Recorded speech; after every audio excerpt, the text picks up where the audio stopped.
Om Shanti. Good evening. आज का ये वेबिनार विशेष रूप से ब्रह्मा कुमारी मोहाली की ओर से समय की मांग को ध्यान में रखते हुए कोरोना महामारी के उपलक्ष्य में आयोजित किया गया है। इस वेबिनार का जो टॉपिक है संकल्प शक्ति से कोरोना पर विजय, harnessing the power of thoughts to win over corona. तो इस वेबिनार के माध्यम से हमारे साथ जुड़े हुए सभी भाई बहनों का बहुत बहुत स्वागत है। हम सभी जानते हैं कि वर्तमान समय पूरे विश्व भर के अंदर कोरोना महामारी बहुत तेज़ी से फैलती जा रही है। तो ऐसे समय में कोविड-19 के पेशेंट्स की गिनती दिन ब दिन बढ़ती जा रही है, हॉस्पिटल्स भरते जा रही है। तो ऐसे समय में स्वयं को इस महामारी के हर एक पहलू के बारे में जागरूक करना बहुत ज़रूरी हो जाता है। तो इसी चीज़ को ध्यान में रखते हुए कि कैसे हम इस महामारी पर विजय पा सकते हैं, हमारी संकल्प शक्ति कैसे हमें इस पर जीत दिला सकती है, इस लक्ष्य को सामने रखते हुए आज का ये वेबिनार ऑर्गेनाइज किया गया है। तो बहुत सारे ऐसे पहलू जो कोरोना महामारी के साथ जुड़े हुए हैं, उन सब का स्पष्टीकरण हमारे बीच में रखने के लिए आज बहुत ही एस्टीम्ड स्पीकर जो हमारे बीच में पहुँचे हैं, doctor Mohit Gupta ji, professor of cardiology, JB Pant hospital Delhi से। साथ ही साथ हमारे बीच में हैं ब्रह्मा कुमारी उषा दीदी जी, जो कि एक वरिष्ठ राजयोगा शिक्षिका हैं माउंट आबू से, वो भी हमारे साथ जुड़े हुए हैं। Doctor Shriman Sahu ji, consultant diabetologist और साथ ही साथ हॉलिस्टिक केयर फिजिशियन हैं ग्लोबल हॉस्पिटल माउंट आबू से।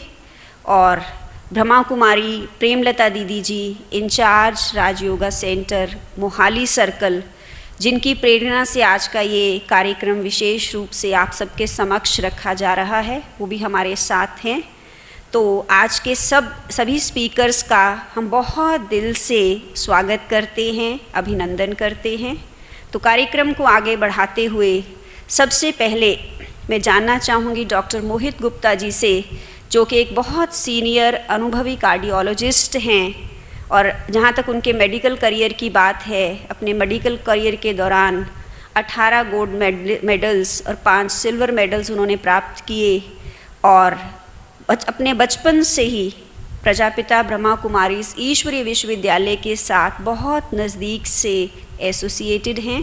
तो डॉक्टर मोहित गुप्ता जी से हम जानना चाहेंगे कि ये जो कोरोना महामारी है, अगर कोई व्यक्ति इस महामारी से, इस कोविड-19 वायरस से इन्फेक्ट होता है, तो कौन कौन सी ऐसी बातें हैं जिनका हमें ध्यान रखना चाहिए और कैसे हम इस महामारी से, इस कोविड-19 वायरस से अपने आप को बचा सकते हैं, कौन कौन सी सावधानियां हमें बरतनी चाहिए। डॉक्टर मोहित गुप्ता जी।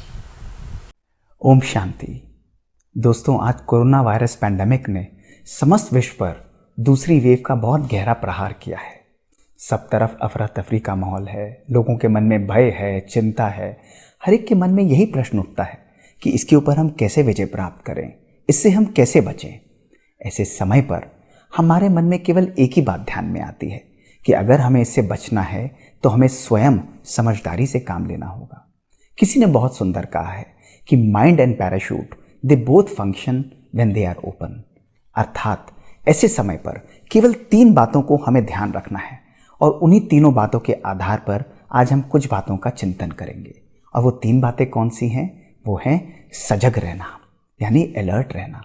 दूसरा है स्थिर रहना, अर्थात स्टेबल रहना। और तीसरा है सकारात्मक, अर्थात पॉजिटिव रहना। दोस्तों, ये 3 बातों का मंत्र यदि हम अपने मन और अपने तन के हिसाब से फॉलो करें, इनको हम संयम से फॉलो करें, तो हमें इस पैंडेमिक के ऊपर सहज रूप से विजय प्राप्त कर सकते हैं। स्थिरता, सजगता और सकारात्मकता।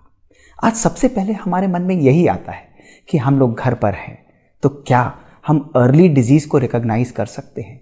ऐसे क्या लक्षण हैं जिसके द्वारा हमको ज्ञात हो कि ये बीमारी कहीं ना कहीं हमारे ऊपर असर डाल रही है या इसके सिम्टम या लक्षण हमारे पास आ रहे हैं? कुछ ऐसे लक्षण जो हैं वो है बुखार। दोस्तों, आज के समय में कई बार मुझे फ़ोन आता है, वो कहते हैं डॉक्टर साहब 4-5 दिन से बुखार चल रहा था, हमने सोचा कुछ और होगा।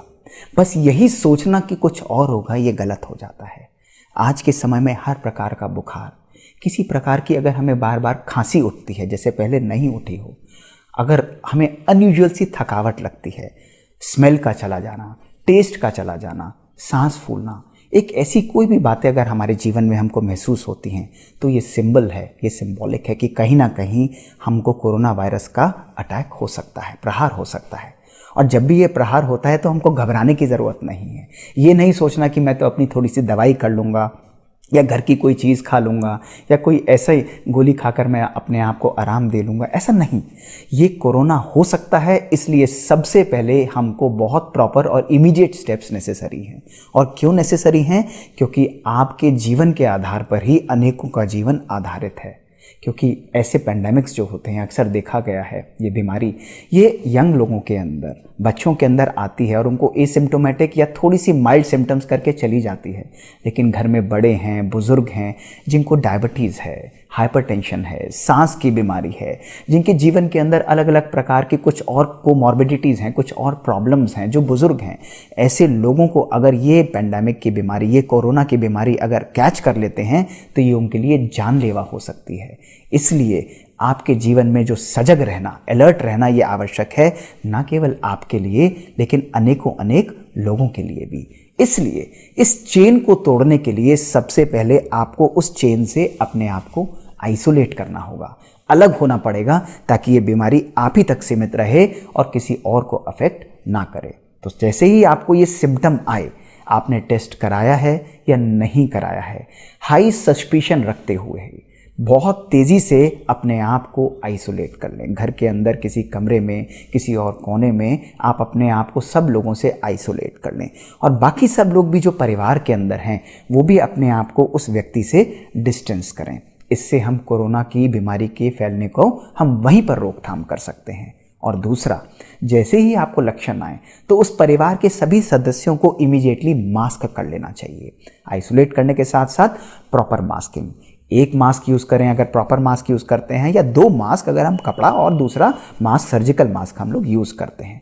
तो इन दोनों चीज़ों का जब हम उपयोग करते हैं तो 95% हम इस बीमारी को अपने परिवार में फैलने से वहीं पर रोक देते हैं। और ये बहुत बहुत इम्पॉर्टेंट स्टेप है, ये बहुत बड़ा स्टेप आप लेते हैं जब आप अपने आप को आइसोलेट करते हैं और अनेकों अनेक लोगों को इस बीमारी को फैलने से रोक देते हैं। दूसरा, आपको इमीडिएटली टेस्टिंग करानी है। टेस्टिंग का रिजल्ट, कई बार लोग कहते हैं कि सर हमने दे दिया टेस्ट, हमको लक्षण है, बट हो सकता है कुछ और हो, 4 दिन तक उसकी रिपोर्ट आएगी, तब तक मैं ऐसे ही कोई दवाई ले लेता हूँ या कुछ इलाज नहीं करता हूँ। नहीं, अगर सस्पिशन है और हमें लगता है कि ये बीमारी हो सकती है तो हमको ट्रीटमेंट इमीडिएटली स्टार्ट कर देना है। अपने डॉक्टर से बात करके सिंपल गोलियां हमको लेनी है, जिसके प्रोटोकॉल्स गवर्नमेंट ऑफ इंडिया के द्वारा हर शहर के अंदर हर डॉक्टर के द्वारा बड़ी क्लियरली डिफाइंड हैं। और उन बीमारी की जो प्रोटोकॉल्स को यदि आप प्रॉपर तरीके से फॉलो करते हैं तो रिजल्ट अगर पॉजिटिव आता है तब भी आप एडवांटेज में हैं, क्योंकि आपने अपने आप को ट्रीट किया। और यदि रिजल्ट नेगेटिव आता है तो भी आप एडवांटेज में हैं। क्यों? क्योंकि 70 to 80% केसेस के अंदर ही ये RT-PCR या बाकी टेस्ट डिटेक्ट कर सकते हैं। बाकी केसेस में ये कई बार डिटेक्ट नहीं होता है, और अगर नहीं भी निकलता है तो भी वो ज़्यादातर जो दवाइयाँ आप ले रहे हैं वो आपको नुकसान नहीं करेंगी। तो इसलिए जैसे ही आपको डायग्नोज हो, फीवर हो, बुखार हो, कफ आए, सांस फूले, या कोई भी चीज़ ऐसी लगती है, आप आइसोलेट करें, ट्रीटमेंट चालू करें।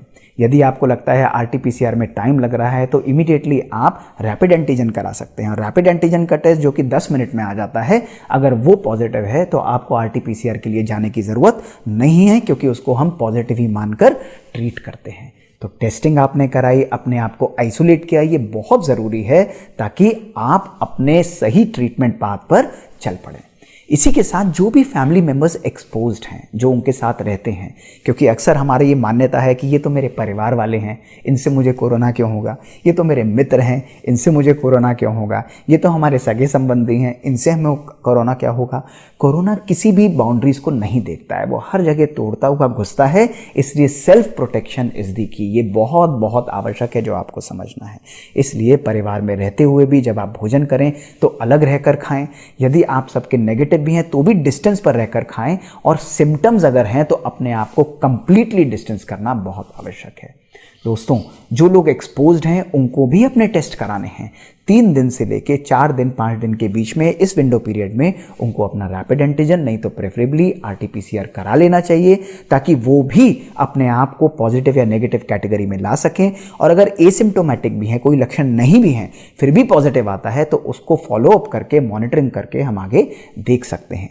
ऐसे लोग यदि सजग रहते हैं, अलर्ट रहते हैं, तो ये भी रैपिड स्प्रेडर्स या सुपर स्प्रेडर्स की कैटेगरी से बाहर आ जाते हैं और अनेक लोगों की जान बचाने के लिए निमित्त बन जाते हैं। जैसे ही कोरोना हमको डायग्नोज होता है, तो हमको 4 चीज़ों की तुरंत मॉनिटरिंग करनी है। बहुत सिंपल मॉनिटरिंग है। आप सबसे मेरा निवेदन है कि घर के अंदर एक सैचुरेशन मॉनिटर जो है वो ज़रूर लेकर रखें, जिसको हम पल्स ऑक्सीमीटर कहते हैं। और उस पल्स ऑक्सीमीटर को अलग अलग लोगों के ऊपर चेक भी कर लें कि वो सही सैचुरेशन दिखा रहा है। और जैसे ही अगर आपको लक्षण हैं, तो आप सबसे पहले दिन एक कैटेगरी में आप देखें कौन सा डे ऑफ इलनेस है। दूसरा है हमको बुखार कितना आ रहा है। हर 4 घंटे बाद हमको बुखार की मॉनिटरिंग करनी है, चाहे वो बुखार आता है या नहीं आता है। तीसरा, हमको ऑक्सीजन सैचुरेशन की मॉनिटरिंग करनी है, चाहे वो नॉर्मल भी रहती है, लेकिन फिर भी आपको उसका चार्ट बनाना है। और चौथी चीज़ जो बहुत इंपॉर्टेंट है वो है पल्स रेट, यानी आपकी धड़कन कितनी चल रही है। और इसी के साथ जब आपको बुखार आता है तो पैरासीटामोल की गोली या कोई डॉक्टर जो आपको एडवाइस करता है वो गोली लेते हैं, उसको भी साथ में लिख लें। इसका एडवांटेज क्या है? क्योंकि यही इंपॉर्टेंट चार्ट है जो आगे हमारा मार्गदर्शन करता है, अलॉन्ग विद जो कॉमन ब्लड इन्वेस्टिगेशंस हैं जो डॉक्टर के सुपरविजन में आप कराएंगे। उसके साथ साथ इस चार्ट को अपने सामने रखना, मेंटेन करना, ये 1 सेकंड में हमको ट्रेंड्स दिखाएगा और उस ट्रेंड के अकॉर्डिंग हम फर्स्ट गियर के बाद सेकंड गियर या थर्ड गियर में जा सकते हैं। जब हम ऐसी मॉनिटरिंग करते हैं तो किन बातों का हमें ध्यान रखना है? जब भी हमारी टेम्परेचर बहुत तेज़ी से ऊपर जा रहा हो, किसी दवाई से कंट्रोल ना हो रहा हो, 3 दिन 4 दिन और इसी के साथ हमारे लक्षण बढ़ते जाएं, तो ये एक चिंता का विषय है। यानी हम लोग इनिशियल फेज से इम्यून फेज की तरफ जा रहे हैं। और ऐसे समय पर बहुत इंपॉर्टेंट है कि हम इमीडिएटली डॉक्टर से कंसल्ट करके सेकेंड लाइन ऑफ ट्रीटमेंट यानी स्टेरॉइड्स है और बाकी दवाइयाँ हैं, उनकी तरफ हम अपना ध्यान दें। इसी के साथ जो दूसरी चीज़ जो हमको मॉनिटर करनी है वो है सैचुरेशन। यदि हम देखते हैं हमारी नॉर्मल सैचुरेशन से 94, 93 तक टच कर रही है, कम आ रही है, तो भी डॉक्टर से हमको कंसल्ट करना आवश्यक है। अर्थात हमारे रेस्पिरेटरी पाथवे, हमारे लंग्स कहीं ना कहीं अफेक्ट हो रहे हैं। अगर कुछ लोगों को सांस की बीमारी है तो ये परसेंटेज वेरी कर सकती है, बट ज़्यादातर लोगों में इसी प्रकार से ये देखा गया है। इसी के साथ कुछ अनयूजुअल सिम्टम्स आपको आते हैं, यानी अनइजीनेस बढ़ जाती है, आपको सांस फूलना बढ़ जाता है, चक्कर आते हैं, डिजीनेस होती है, तो भी ये अलर्टिंग सिम्टम्स हैं। इसलिए इंपॉर्टेंट है कि आप चार्ट को ज़रूर मैनेज करें, ज़रूर उसको देखें। जब आप आइसोलेट हो जाते हैं तो आइसोलेट होकर हमको क्या करना है? हमको कोशिश करना है कि हम अपने चेस्ट के बल पर लेट जाएं, क्योंकि देखा गया है कि जब हम चेस्ट के बल पर लेटते हैं, चाहे सैचुरेशन नॉर्मल भी है, तो भी लंग्स की ऑक्सीजनेशन बढ़ जाती है। इसी के साथ डीप ब्रीदिंग एक्सरसाइजेज, जैसे गहरा सांस आपने लिया और उसको रोक कर बाहर छोड़ा, ये भी हमारे लंग की एक्सरसाइजेज हैं, क्योंकि कोरोना जहां अटैक कर रहा है वहां आप उसको काउंटर कर रहे हैं, लंग को कार्य देकर, लंग को एक्सपैंड कर कर। इसी तरह पर्स्ड लिप ब्रीदिंग है। पर्स्ड लिप ब्रीदिंग बहुत सिंपल एक्सरसाइजेज है। जैसे आप देखें, आप इस प्रकार की गहरा सांस लेंगे, उसको रोकेंगे और करके बाहर छोड़ देंगे। तो ऐसी एक्सरसाइजेज आप करेंगे तो आपकी सैचुरेशन इंप्रूव होगी।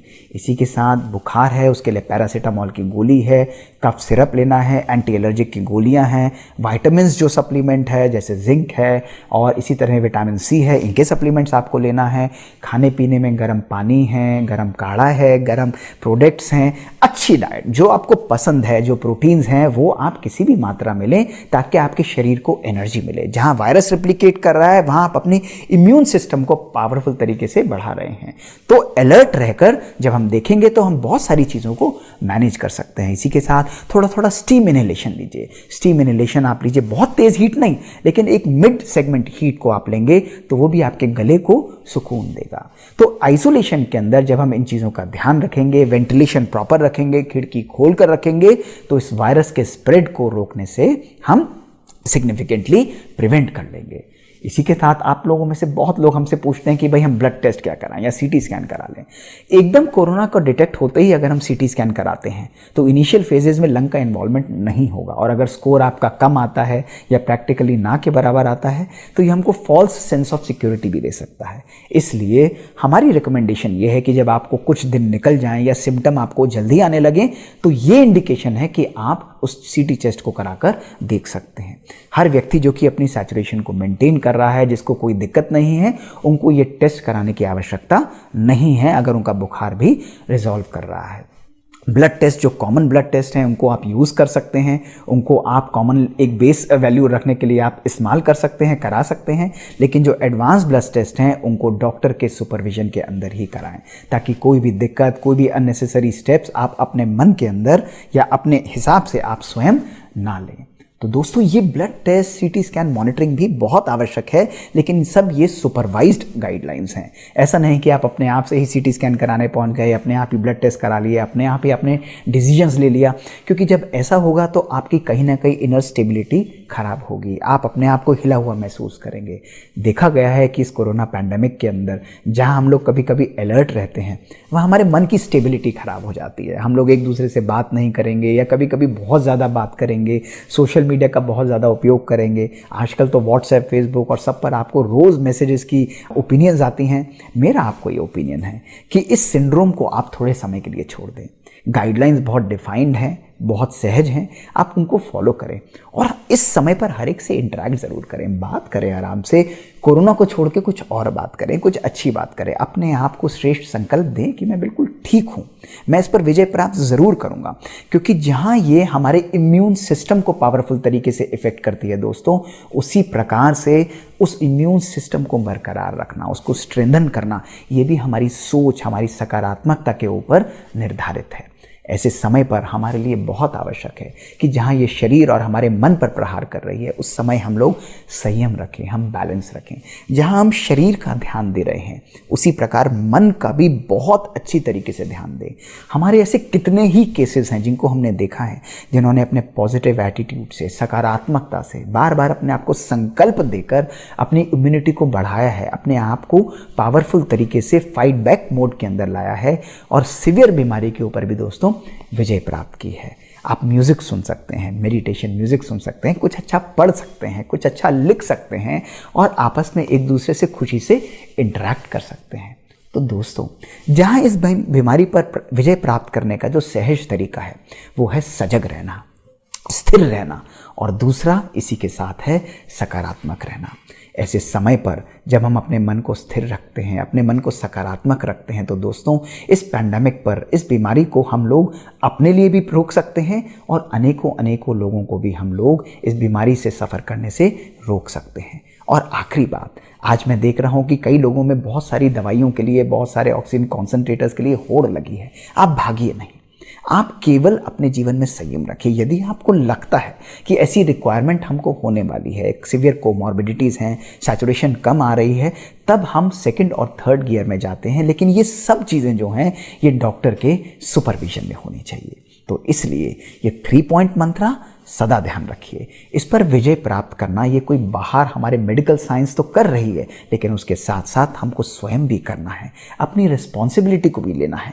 वैक्सीनेशन से नहीं डरना है, अपने आप को सैनिटाइज करना है, घर को सैनिटाइज करना है, मास्किंग करनी है। वैक्सीनेशन, मास्किंग और सैनिटाइजेशन ये 3 पावरफुल तरीके हैं जिसके द्वारा हम इसके स्प्रेड को रोक सकते हैं। तो सहज, स्थिर और सकारात्मक, अलर्ट, स्टेबल और पॉजिटिव, ये 3 मंत्रा जब हम रखते हैं तो परमपिता परमात्मा की शक्ति हमको सहज प्राप्त होती है। उससे जब हमारा कनेक्शन होता है तो वो संकल्प शुद्ध, सकारात्मक और पावरफुल हो जाते हैं और हर परिस्थिति पर हम सहज विजय प्राप्त कर सकते हैं। तो हम आशा करते हैं कि आप सब एकजुट होकर अपने संकल्पों को पावरफुल बनाएंगे और ये छोटे छोटे स्टेप्स जो हमने बताए हैं, छोटी छोटी बातें जो हमने आपसे सामने रखी हैं, इनका ध्यान रखकर इसके ऊपर विजय प्राप्त करेंगे। बहुत ही सरल और स्पष्ट शब्दों में डॉक्टर मोहित गुप्ता जी ने कोविड-19 की इन्फेक्शन से बचने के लिए जो सावधानियां हमें लेनी चाहिए उनके बारे में बहुत सुंदर और स्पष्ट शब्दों में हमें बताया, जागरूक किया। साथ ही साथ डॉक्टर मोहित गुप्ता जी से हम एक और पहलू जो इस महामारी के साथ जुड़ा हुआ है उसको भी उनसे जानना चाहेंगे कि कोविड वैक्सीन के बारे में लोगों के बहुत सारे प्रश्न हैं। भले कोविड से बचने के लिए वैक्सीन सभी लगवा भी रहे हैं और अवेलेबल भी है, लेकिन फिर भी कहीं ना कहीं लोगों के मन में इसको लेकर के एक भय भी है, एक चिंता भी है कि अगर हम इस वैक्सीन को लेते हैं क्या हमें इसके कोई साइड इफ़ेक्ट्स तो नहीं होंगे। इसी तरीके से कुछ भाई बहनों का पूछना है कि कोविड वैक्सीन लेने के बाद क्या हम कंप्लीटली इस महामारी से सेफ़ हैं, क्या हमें कोविड-19 की इन्फेक्शन बिल्कुल नहीं हो सकती, या फिर अगर हमें कोरोना हो चुका है तो क्या उसके बाद भी हमें कोविड-19 की ये जो वैक्सीन है कोविशील्ड, कोवैक्सीन, क्या हमें इसको लेने की ज़रूरत है। ऐसे बहुत सारे प्रश्न अक्सर भाई बहनों के मन में होते हैं। तो इस वैक्सीन से जुड़े हुए इन प्रश्नों के उत्तर भी हम डॉक्टर मोहित गुप्ता जी से जानना चाहेंगे। डॉक्टर मोहित गुप्ता जी। दोस्तों, किसी ने बहुत सुंदर कहा है कि जब मन हमारा कमज़ोर होता है तो परिस्थिति हमारे लिए समस्या का रूप ले लेती है। जब मन हमारा स्थिर होता है तो वही परिस्थिति हमारे लिए एक चुनौती का रूप ले लेती है। और जब मन हमारा सशक्त होता है, पावरफुल होता है, तो वही परिस्थिति हमारे लिए एक अवसर का रूप ले लेती है। पिछले 1 वर्ष से भी अधिक हम सब देख रहे हैं कि कोरोना वैश्विक महामारी ने भारत पर ही नहीं संपूर्ण विश्व पर एक बहुत गहरा प्रहार किया है। हमारा शरीर और हमारा मन बहुत तेज़ी से इससे प्रभावित हुआ है। दोस्तों, इस पर विजय प्राप्त करने का कोई और तरीका नहीं है। इस पर विजय प्राप्त करने का केवल एक तरीका है, जो प्रॉपर रिसोर्सेज हमारे पास अवेलेबल हैं उनका हम प्रॉपर तरीके से यूज़ करें। पिछले 1 वर्ष से हमने देखा कि प्रॉपर मास्किंग के द्वारा, सोशल डिस्टेंसिंग के द्वारा और बार बार सैनिटाइजेशन का उपयोग करने के द्वारा हमने काफ़ी हद तक कोरोना वैश्विक महामारी पर कंट्रोल पाया। विजय नहीं प्राप्त की, लेकिन कंट्रोल पाया। और हम सभी लोग बहुत आशा के दीपक जलाकर वैक्सीन का इंतजार कर रहे थे।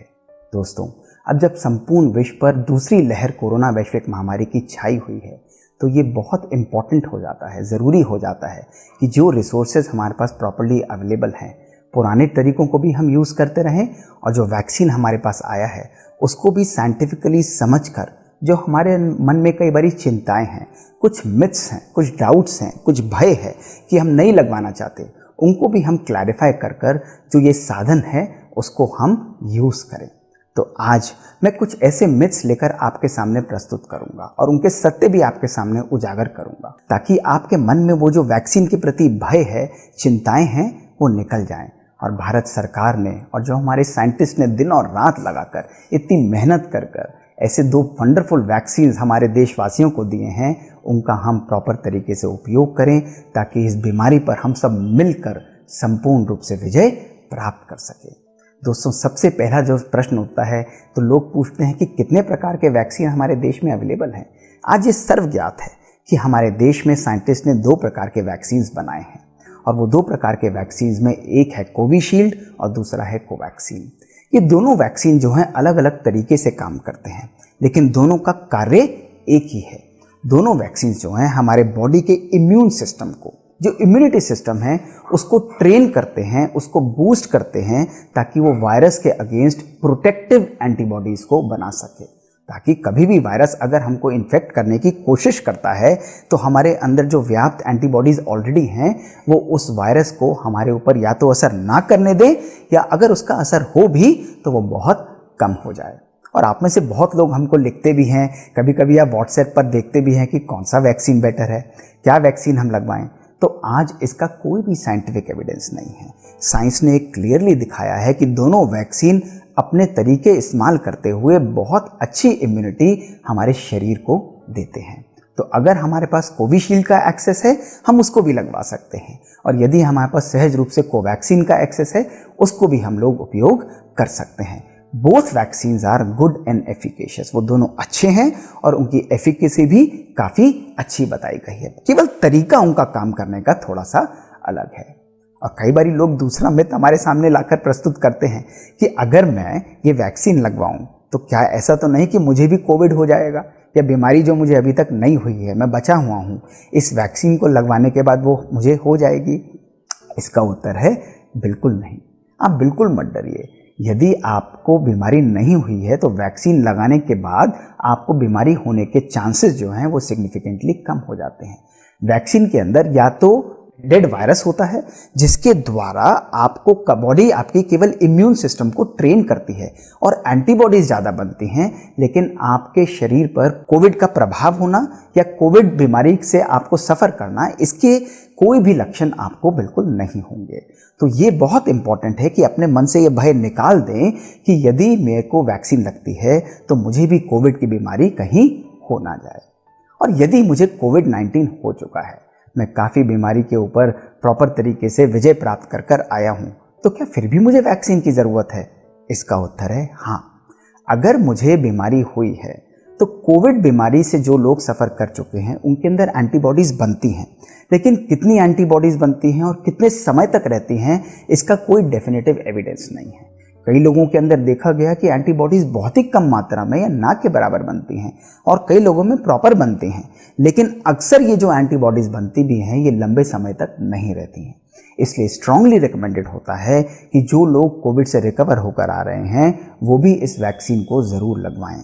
लेकिन यदि आपकी इस बीमारी में जूझते हुए आपको प्लाज्मा मिला है या मोनोक्लोनल एंटीबॉडीज़ मिली हैं तो ये एडवाइजरी इशू की गई है कि यदि ऐसा है तो आप कोविड वैक्सीन को कुछ समय के लिए डिले करें, जैसे करीब 70 से 90 दिन तक आप इसको डिले कर सकते हैं। और फिर एक प्रश्न हम सबके मन में उठता है कि अगर मैं वैक्सीन लगवाता हूं तो मुझे साइड इफ़ेक्ट होंगे और साइड इफ़ेक्ट मुझे बहुत नुकसान करेंगे। भाई देखिए, जब कोई भी एक्सटर्नल चीज़ आपके शरीर में जाती है और आपके इम्यूनिटी सिस्टम को वो ट्रेन करती है तो आपका इम्यून रिस्पॉन्स जनरेट होता है, और इम्यून रिस्पॉन्स जनरेट करके कभी कभी हमारे शरीर में हल्का सा बुखार लाता है, थोड़ी सी कमज़ोरी ला सकता है, या कभी कभी हमको थोड़ा सा मलेज लगता है, वीकनेस लगता है। इससे बिल्कुल भी घबराएं ना। मैंने भी वैक्सीन लगवाई है, हमारे परिवार ने भी वैक्सीन लगवाई है, सभी हज़ारों लोगों ने, लाखों लोगों ने वैक्सीन लगवाई है। ऐसी कोई मेजर चिंता वाली बात नहीं है। हल्का पुल्का बुखार है, थोड़ा सा लोकल साइट पर दर्द है, ये चीज़ें हो सकती हैं और समय के साथ कुछ दिनों के बाद ये बीमारी जो है या ये लक्षण जो हैं ये कम्प्लीटली समाप्त हो जाते हैं और आपकी बॉडी इम्यून रिस्पॉन्स जनरेट करना आरंभ करती है। और कई लोग पूछते हैं कि भाई अगर मैं वैक्सीन लगवा लूँ तो आज मैंने वैक्सीन लगवाई तो क्या मैं कोविड से बिल्कुल इम्यून हो जाता हूं? तो इसको आज मैं बहुत सहज रूप से आपको समझाना चाहूँगा। यदि हम वैक्सीन लगवाते हैं तो पहली डोज के बाद हमारे बॉडी को कुछ समय लगता है इम्यून रिस्पॉन्स जनरेट करने में। ऐसा नहीं कि हमने आज वैक्सीन लगवाई और कल हमारी बॉडी पूरी तरीके से इम्यून हो जाएगी, ऐसा नहीं। ग्रेजुअली हमारी बॉडी इम्यून रिस्पॉन्स जनरेट करती है, और जब ये इम्यून रिस्पॉन्स जनरेट करती है तो हमारा प्रोटेक्शन लेवल धीरे धीरे बढ़ता रहता है। लेकिन जब दूसरी डोज हमको लगती है तो दूसरी डोज के 1 या 2 हफ्ते बाद ही हमारी बॉडी का इम्यून रिस्पॉन्स बहुत पावरफुल हो जाता है, और देखा गया है कि 70 to 80% जो साइंटिफिक स्टडीज़ हैं, हमारा शरीर 70 to 80% प्रोटेक्शन हमको कन्फर करता है। तो ये जो टाइम पीरियड बीच का है, इसके बीच में हम सबको बहुत सावधान होता है, और दूसरी डोज के बाद भी हमको सावधानी बरतनी है, क्योंकि प्रोटेक्शन 100% नहीं जाता, लेकिन ये एक सिग्निफिकेंट मात्रा तक जाता है। तो इसलिए अगर हम वैक्सीन लेते हैं तो उसके बाद भी कोविड हो सकता है, बिल्कुल हो सकता है, लेकिन ये साइंस बताती है कि यदि आपने वैक्सीन ली है और इम्यून रिस्पॉन्स प्रॉपर आया है तो कोविड होगा भी तो हल्के फुल्के सिम्टम्स के साथ निकल जाएगा, और ज़्यादातर लोगों में सीवियर इन्फेक्शन या डेडली इन्फेक्शन उनके बॉडी पर मैनिफेस्ट नहीं करेगा। तो इसलिए आप घबराएं ना। कई बारी लोग डिस्करेज हो जाते हैं कि उसने कोविड की वैक्सीन ली उसके बाद भी उसको कोविड हो गया। ऐसा होता है, लेकिन हमको इसकी चिंता नहीं करनी है। वैक्सीन ही एकमात्र तरीका है, मास्क और सैनिटाइजेशन के सिवाय, कि हम इस कोविड को ईजी तरीके से, सहज तरीके से हरा सकते हैं।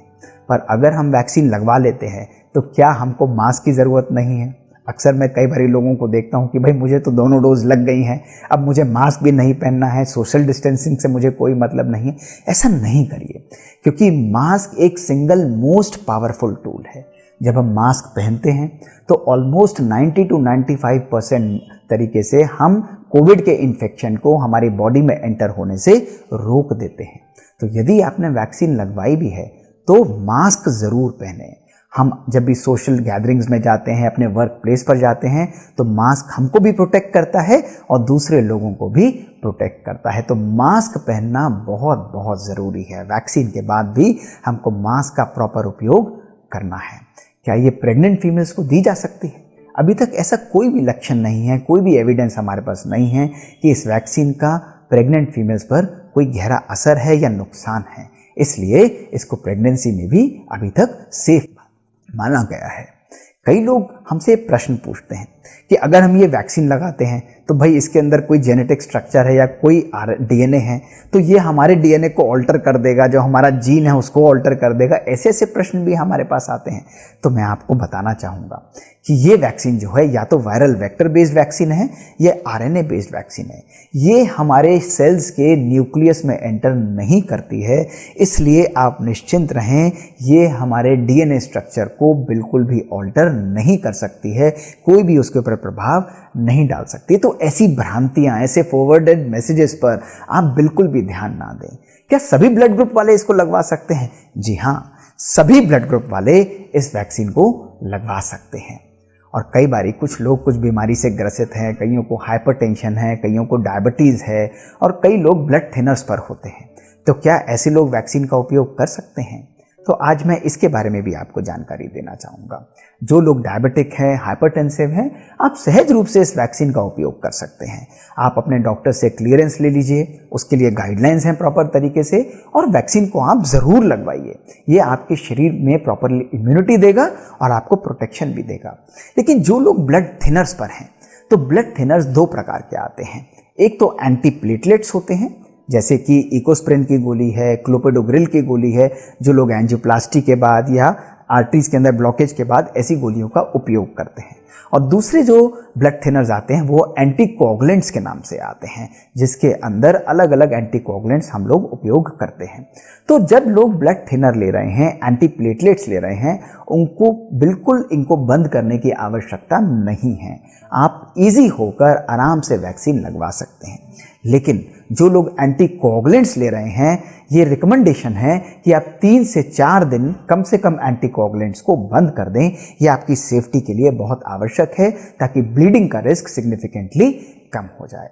तो दोस्तों, मैं आप सब लोगों को केवल यही कहना चाहूँगा कि इस बीमारी पर जीतने के लिए हमारे पास कुछ ही टूल्स अवेलेबल हैं।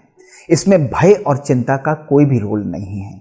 हमको अपनी सूझबूझ से काम लेना होगा, क्योंकि जब परिस्थिति विकराल है और परिस्थिति को हम चेंज नहीं कर पा रहे हैं, तो इसके लिए बहुत आवश्यक है कि हम अपने मन की स्थिति को शक्तिशाली बनाएं। हम प्रॉपरली अपने दिमाग से, सूझबूझ से काम लेकर जो टूल्स हमारे पास अवेलेबल हैं उनको उपयोग करें। तो मास्क का आप प्रॉपरली उपयोग करें। आज सैनिटाइजेशन भी घर के अंदर हाथ को, अपने जहाँ पर भी हम जाते हैं, कहीं हम लोग किसी चीज़ को, सरफेस को छू लेते हैं, तो सैनिटाइजेशन का उपयोग भी बार बार करें। सोशल डिस्टेंसिंग ज़रूर रखें, जिसको कहा गया है कि 2 गज दूरी और मास्क है ज़रूरी। ये कहावत बहुत बहुत अनिवार्य और उचित है। और दोस्तों, परमात्मा ने कितना सुंदर हमारे को ब्लेसिंग्स दी हैं कि हमारे पास आज वैक्सीन भी हमारे देश में साइंटिस्ट की मेहनत से केवल 1 ही वर्ष से के अंदर अवेलेबल है, बल्कि उससे भी कम समय में हमको अवेलेबल कराई गई है।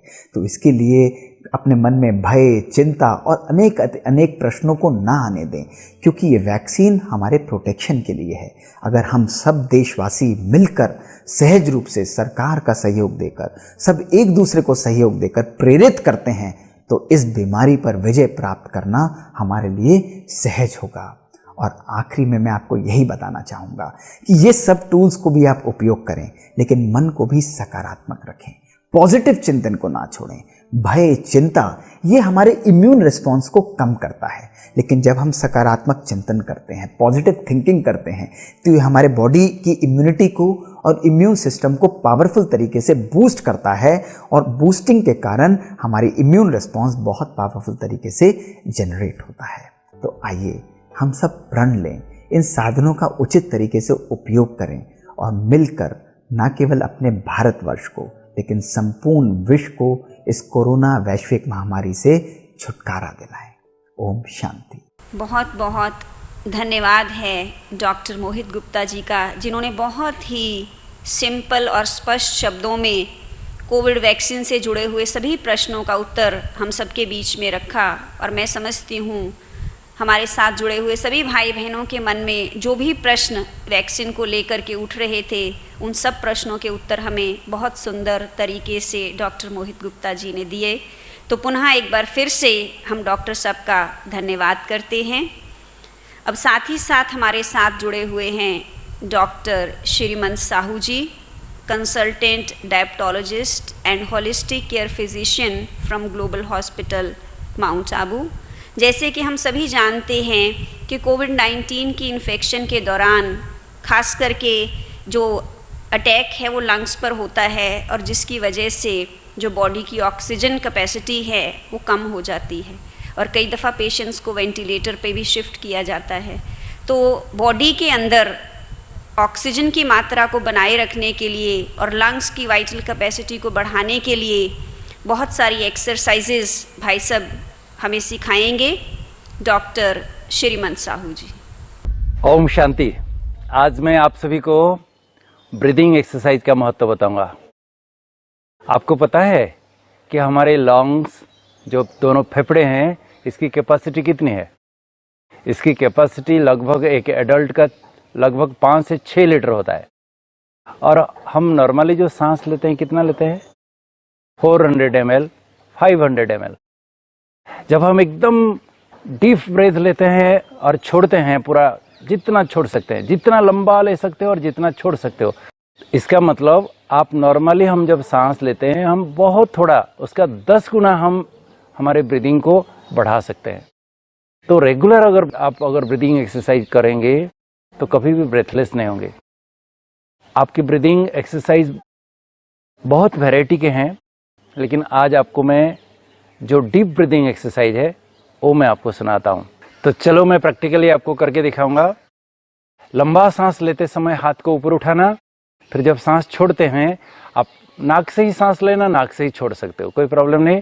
तो मुंह बंद रख सकते हो। देखिए,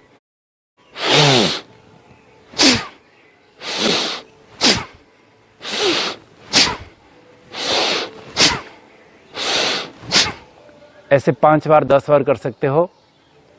इसमें आपके लंग्स कैपेसिटी बढ़ेगी। जिसके हाथ में प्रॉब्लम है, हाथ ऊपर नहीं उठा सकते हो, कोई बात नहीं, आप हाथ को सामने ऐसे रखो और लंबा सांस लेके खोल सकते हो ऐसे। फिर सांस छोड़ते समय सामने लाना है, जैसे मैं वो करता हूं। देखिए, ऐसे भी 5-10 बार कर सकते हो। इसमें भी आपका लंग्स एकदम खुल जाएंगे। अगर ये भी आपको प्रॉब्लम हो रहा है, हाथ दोनों को ऐसे जोड़ सकते हो और सांस लेते समय खोलना है, जैसे दरवाजा खोलते हो, फिर सांस छोड़ के आगे करना है। ऐसे हाथ जोड़ो सामने,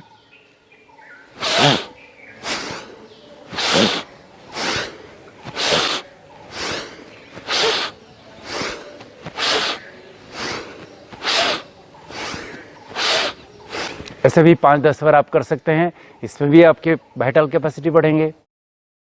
और एक तरीका आपको बता देता हूं, आप हाथ सामने रख सकते हो और सांस लेते हुए पीछे खींचना है, हाथ को पुल करना है और सांस छोड़ के आगे हाथ को लेना है। जैसे देखिए मैं करता हूं।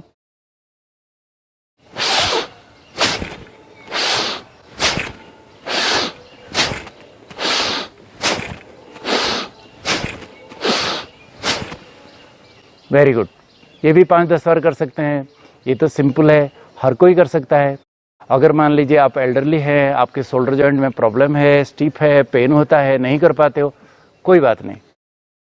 सिंपल बैठे हुए स्ट्रेट होके बैठिए, लंबा सांस लीजिए, छोड़िए, लंबा सांस लीजिए, छोड़िए, लंबा सांस लीजिए, छोड़िए। पूरा फुल इंस्पिरेशन लेना है, पूरा लंबा सांस लेना है, पूरा छोड़ना है। इसको कहते हैं वाइटल कैपेसिटी। ये नॉर्मली जब हम सांस लेते हैं इसमें लंग्स पूरा एक्सपांड नहीं होते हैं, तो इसलिए चलिए करते हैं इसे को भी बैठे बैठे। जो हाथ मूवमेंट नहीं कर सकते हैं, पेन हो रहा है, एल्डरली है, कोई बात नहीं, लंबा सांस लीजिए।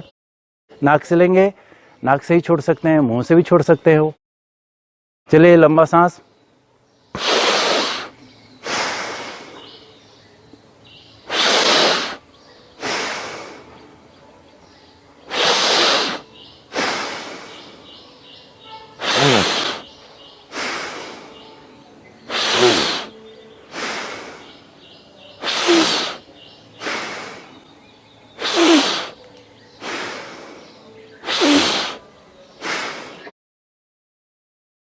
ऐसे 5-10 बार ये भी कर सकते हैं। इसको हम डीप ब्रीदिंग एक्सरसाइज कहते हैं। जो रेगुलरली ये एक्सरसाइज करते हैं इनको बहुत बेनिफिट होता है। तो नियमित आप सवेरे शाम करते रहिए। देखिए दिन प्रतिदिन कैसे आपकी वाइटल कैपेसिटी बढ़ने लगेगी और आप कभी भी ब्रेथलेस नहीं होंगे। अभी आप सभी को एक सुंदर ब्रीदिंग एक्सरसाइज सिखाऊंगा जिसमें आपकी लंग कैपेसिटी बढ़ेगी, आपकी वाइटल कैपेसिटी बढ़ेगी और आप बहुत सारी बीमारियों से बच सकते हो। नॉर्मली हम हॉस्पिटल में जिनको भी रेस्पिरेटरी डिजीजेस है उनको ये एक्सरसाइज सिखाते हैं। इसको कहते हैं पर्स लिप एक्सरसाइज। जैसे पर्स का मुंह छोटा होता है ऐसे ही मुंह को छोटा करना है और सांस फूंकना है। नॉर्मली हम जब सांस छोड़ देते हैं बहुत जल्दी ही हमारे सांस को हम बाहर निकाल देते हैं, लेकिन जब मुंह को छोटा करेंगे और फूकेंगे तो क्या होगा, लंबे समय तक हम हमारा चेस्ट को एक्सपांडेड करके रखते हैं। तो हमारी ब्रीदिंग कैपेसिटी बढ़ती है, वाइटल कैपेसिटी इससे बढ़ती है और जल्दी हम ब्रेथलेस नहीं होते हैं। इसलिए इसको हम कहते हैं पर्स लिप एक्सरसाइज। आप नॉर्मली देखे होंगे कि जब आप कभी भी कोई किसी के बर्थडे सेरेमनी में जाते हैं या कहीं कैंडल लाइटिंग होती है तो सभी हम फूंक मारते हैं। जब फूंक मारते हैं कैंडल को बुझाने के लिए कैसे फूंक मारते हैं, ऐसे करते हैं ना, तो ऐसे ही करना है।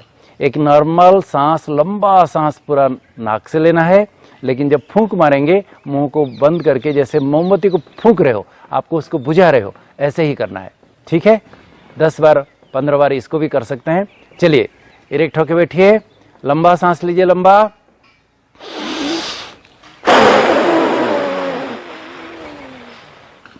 फिर से लंबा सांस,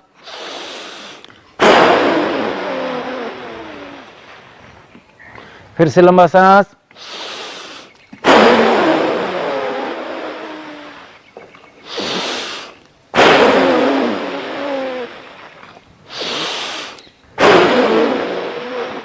इसको हम कहते हैं पर्स लिप ब्रीदिंग। हॉस्पिटल में मेडिकल इक्विपमेंट्स होते हैं, पिक फ्लोमीटर, स्पायरोमीटर। इसमें हम एक नोजल्स होता है, उसमें मुंह में रख के जोर से फूंक मारो कहते हैं। उसमें बैलून होते हैं, उसमें ऊपर उठता है, तो उसमें प्रैक्टिकली पेशेंट देख भी सकता है। तो इसको कहते हैं पर्स लिप ब्रीदिंग। अगर ये भी नहीं है सबके पास, तो स्पायरोमीटर और ये होते नहीं है, तो आपको क्या करना है, बैलून ले आना है। बैलून से भी आप फूंक मार सकते हो। कुछ नहीं तो जैसे बताया, आप इमेजिन कीजिए सामने में मोमबत्ती को जलता हुआ मोमबत्ती को मैं बुझा रहा हूँ। ऐसे करके जोर से फूंक मारो, बुझ नहीं रहा है, जोर से फूंक मारो। तो ऐसे इसको 10 बार 15 बार करेंगे। ये भी एक सुंदर ब्रीदिंग एक्सरसाइज है। अभी मैं आपको डेमोन्स्ट्रेट करूंगा, जैसे एक बैलून को आप फूंक मारते हो। कैसे फूंक मारते हो, बैलून को ऐसे पकड़ते हो लंबे समय तक। आप जब मोमबत्ती को फूंक मारते हो तो जल्दी आपका सांस निकल जाता है, लेकिन बैलून को फूंकते समय लंबा समय तक चलता है और आपके फेफड़े एकदम फूले हुए रहते हैं। तो इमेजिन कीजिए आप एक बैलून को ऐसे पकड़े हो और लंबा सांस लेके फूंक मार रहे हो। चलिए लीजिए लंबा सांस,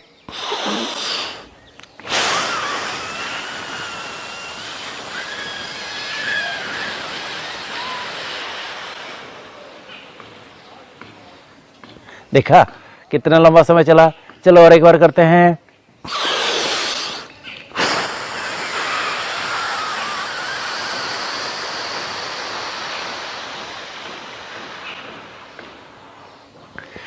मैं तो कहूंगा बैलून से भी बेटर है जो फुटबॉल हम खेलते हैं, फुटबॉल का ब्लाडर को लीजिए, उसमें फूंक मारना आपको और रेजिस्टेंस आएगा। बैलून तो इजीली भी फूल जाता है, लेकिन अगर एक फुटबॉल का ब्लाडर लेंगे और उसमें फूंक मारेंगे, देखना आपका पूरा एकदम कितना रेजिस्टेंस आता है। ये बहुत सुंदर आपका ब्रीदिंग एक्सरसाइज है, करते रहिए, आप स्वस्थ रहिए। पल्स ऑक्सीमीटर एक सिंपल डिवाइस है जो आप सबके घर में अभी होना जरूरी है। इसमें आपका ये जो मिडिल फिंगर है इसको ऐसे लगाना होता है और इसमें एक बटन है, जब ऑन कर देंगे, ये सेल से चलता है, तो इसमें जब ऑन कर देंगे आपके इसमें वेव्स आने लगेंगे। आपका हार्ट रेट कितना चल रहा है, पल्स रेट कितना चल रहा है और आपका ऑक्सीजन सैचुरेशन कितना है दिखाता है। तो जब आप नॉर्मली एक व्यक्ति का कितना रहता है, 95 से 97, 98, 100 तक रह सकता है। लेकिन जब आप रेगुलरली ब्रीदिंग एक्सरसाइज करेंगे, इससे आपको एकदम पता चल जाएगा कितना सैचुरेशन ये हो रहा है। आपको फट से देखना, आप अगर 95, 96 है, आप थोड़ा सा ब्रीदिंग एक्सरसाइज करिए, देखना एकदम तुरंत ही एकदम 98 हो जाता है। तो ये सिंपल डिवाइस है। तो 6 मिनट चलने, आधा किलोमीटर आपको चलना है। 6 मिनट के अंदर अगर आधा किलोमीटर चलते हो और आप सैचुरेशन देखो, अगर ड्रॉप नहीं होता है, 95 से ऊपर रहता है, यू आर एब्सोल्युटली फिट। लेकिन अगर आप 500 मीटर चल ही नहीं पाते हो 6 मिनट में, 200 से 500 मीटर ही चलते हो, इसका मतलब आप अनफिट हो, यू नीड केयर। अगर आप 200 मीटर भी नहीं चल सकते हो तो तुरंत ही कंसल्ट करके आपको ऑक्सीजन की ज़रूरत है। आप सैचुरेशन ड्रॉप कितना हो रहा है देखिए और डॉक्टर का सलाह लेके तुरंत ही इलाज कीजिए, क्योंकि आप टोटली अनफिट हो। तो ये सिंपल एक डिवाइस है, घर में रखना चाहिए। इससे आप तुरंत आपको पता चल जाएगा कि इससे आप स्वस्थ हो, आपका रेस्पिरेशन सिस्टम कैसा है, आपके लंग्स कैसे हैं, आप जान सकते हो।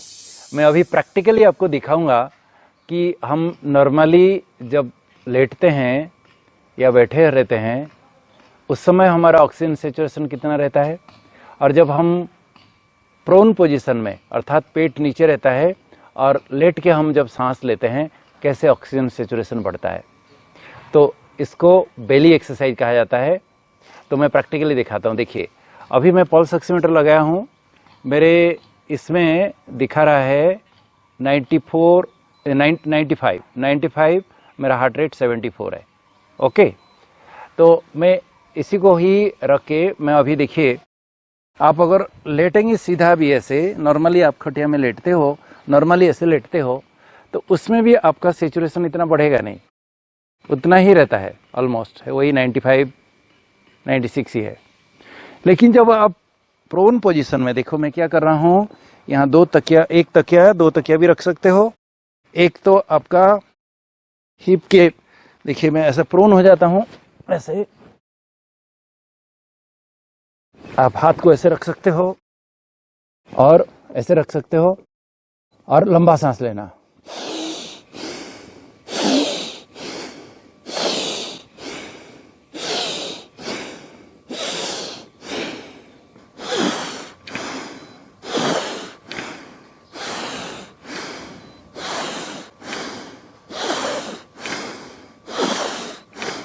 देखते देखते 98 हो गया, एकदम 98 हो गया। तो ऐसे आप अगर सांस लेते हो, आप रूम में भी, खटिया में भी ऐसे लेटे लेटे आप देखना, आपका बेली फ्री रहने के कारण आपके लंग्स के जो बैक साइड्स के लोब्स हैं वो एकदम यहाँ टोटली फ्री रहते हैं, एक्सपेंडेड होकर रहते हैं, जिससे ऑक्सीजन सैचुरेशन एकदम इम्प्रूव हो जाता है। एकदम 98 हो गया, अभी देखिए 98 हो गया। तो ये एक बहुत सुंदर एक्सरसाइज है, बेली एक्सरसाइज। आप बिना पैसा कोई खर्च करके घर में खाली बीच में आप ऐसे तकिया लेके एक कमर के साइड में रख दीजिए, ऐसे बीच में आपका पेट खाली होना चाहिए, सामने छाती के नीचे एक तकिया रख दीजिए और लंबा सांस लेते रहिए, लंबा सांस, और ऐसे सोने का भी आदत डालिए। तो इसमें आपका बहुत लंग्स के लिए बहुत अच्छा रहेगा और ऑक्सीजन सैचुरेशन भी बढ़ेगा। ओके, ओम शांति। बहुत बहुत धन्यवाद करते हैं डॉक्टर श्रीमंत साहू जी का, जिन्होंने बहुत ही सिंपल एक्सरसाइजेस हम सबको सिखाई ताकि हम अपनी लंग्स को इस महामारी के दौरान मेंटेन कर सकें। बहुत बहुत धन्यवाद है। अभी साथ ही साथ हमारे साथ जुड़े हुए हैं राजयोगिनी ब्रह्मा कुमारी उषा दीदी जी, जो कि वरिष्ठ राजयोग शिक्षिका हैं माउंट आबू से। दीदी जी एक इंटरनेशनल मोटिवेशनल स्पीकर हैं और सेल्फ मैनेजमेंट ट्रेनर हैं। पिछले 42 वर्षों से भी अधिक समय से इस ईश्वरीय विश्वविद्यालय में समर्पित रूप से अपनी सेवाएं प्रदान कर रहे हैं और साथ ही साथ बहुत सारे टॉपिक्स को लेकर के देशों विदेशों में हज़ारों भाषण सेमिनार्स दीदी जी ने कंडक्ट किए हैं। तो आज के इस प्रोग्राम में हम आदरणीय दीदी जी से जानना चाहेंगे कि हमारे संकल्पों की शक्ति के द्वारा कैसे हम आज की इस महामारी पर विजय प्राप्त कर सकते हैं। और उसके पश्चात आदरणीय दीदी जी हमें मेडिटेशन का अभ्यास भी करवाएंगे। ब्रह्मा कुमारी उषा दीदी जी। ओम शांति। आज के इस वेबिनार में जो भी सभी भाई बहनें उपस्थित हुए हैं, आप सबका बहुत बहुत हार्दिक स्वागत है, स्वागत है, स्वागत है। वर्तमान समय में जिस तरह ये कोरोना महामारी है, उसमें हमारे संकल्पों का प्रभाव क्या कार्य करता है, इस विषय पर हम देखेंगे और फिर अभ्यास भी करेंगे। तो वर्तमान समय हम देखते हैं कि चारों ओर जब से ये कोरोना की महामारी आरंभ हुई है, तब से लेकर के मनुष्य के अंदर भय दिनों दिन बढ़ता ही जा रहा है। और उसमें भी जब ये दूसरा प्रवाह आया तो और भी भयभीत हो गए और आगे तीसरे प्रवाह को देख करके तो मनुष्य बहुत भयभीत हो रहे हैं। बार बार अंदर से जैसे ईश्वर को प्रार्थना कर रहे हैं, मन ही मन, कि हे प्रभु, अभी तू ही हमारा रक्षक है जो हमें इन सब बातों से बचाते हैं। तो इस तरह से ईश्वर से प्रार्थना कर रहे हैं। लेकिन परमात्मा हम सभी को यही स्पष्ट समझाने देते हैं कि हे बच्चे, तुम जितना ही भयभीत होते हो, और भयभीत होने के कारण नेचुरल है, मनुष्य के जो विचारधारा चलती है वो सकारात्मक तो नहीं होगी। भय मनुष्य के अंदर नकारात्मक विचारधारा को उत्पन्न करता है और कहा जाता है जैसा सोचोगे वैसा बनोगे, जैसा चिंतन वैसा जीवन। तो नकारात्मक विचारों का प्रभाव हमारे जीवन के ऊपर क्या होगा, इसीलिए आवश्यकता है कि इस समय हम भयभीत होने के बजाय स्वयं के अंदर शुद्ध निर्मल सकारात्मक भाव को उत्पन्न करें, उन विचारों को निर्मित करें। बहुत सुंदर एक बात अनुभव में जो आई कि कुछ समय पहले हमारे परिवार के अंदर भी हमारी छोटी बहन को ही कोरोना हो गया और वो बहुत अंदर से भयभीत हो गई। उसमें जब उसको हॉस्पिटल में रखा गया, 2-3 दिन तक तो कोई देखने भी नहीं आया और उसमें उसका बढ़ता गया, श्वास लेना मुश्किल हो गया। मोबाइल था तो मोबाइल से फोन पर बात किया और रोते हुए उसने मुझे कहा कि दीदी, मुझे लगता है कि मैं अभी बचूंगी नहीं, बहुत तकलीफ हो रही है मुझे, अभी जा तो नहीं सकते हैं वहां पर, तो क्या करें। तो मैंने उसको एक ही बात कही कि देखो बहन, भयभीत होने का ये समय नहीं है, ये समय है स्वयं में हिम्मत रखने का, साहस रखने का और इसके ऊपर विजय पाना है। नहीं, मेरे को बहुत तकलीफ है।